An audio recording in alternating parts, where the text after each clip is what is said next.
मेरे दादा मुझसे पूछा करते थे, अक्सर औरों से भी पूछा करते, लेकिन जब उन्होंने मुझसे पूछा तो फिर पूछना बंद कर दिया। वो पूछा करते थे कि अक्ल बड़ी की भैंस। अब उनको कौन उत्तर दे। मुझसे एक दिन पूछ बैठे, मैंने कहा भैंस। उन्होंने कहा क्यों? मैंने कहा क्योंकि भैंस ये सवाल नहीं पूछती।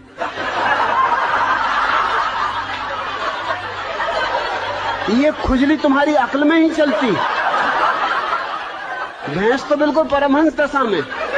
मैं कई भैंसों के पास जाके कई घंटों खड़ा रहा, कोई भैंस नहीं पूछती कि अक्ल बड़ी की भैंस। अरे भैंस को पता ही है कि हम बड़े, क्या पूछना।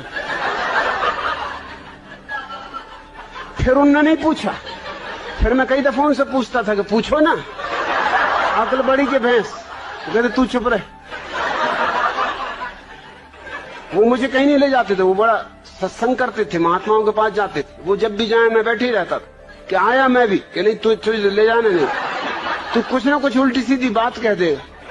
मैंने कहा उल्टी सीधी बातें तुम लोग करते हो, मैं सीधी सादी बात करता हूं। अब तुम ये बात पूछते हो अक्ल बड़ी की भैंस, और मैंने सीधा उत्तर दे दिया कि भैंस, तो तुमको लगता है उल्टी सीधी बातें कर रहा हूं। अरे आने दो, मैं भी तुम्हारे महात्माओं को जरा दिखाऊंगा। एक दफा मुझे ले गए, सिर्फ एक दफा ले गए।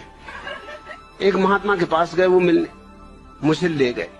महात्मा की उम्र रही हो कोई 30 साल, मेरी उम्र रही होगी मुझसे से कोई 15 साल, और मेरे दादा की उम्र रही कम से कम 60 साल। महात्मा ने उनसे कहा आओ बच्चा बैठो।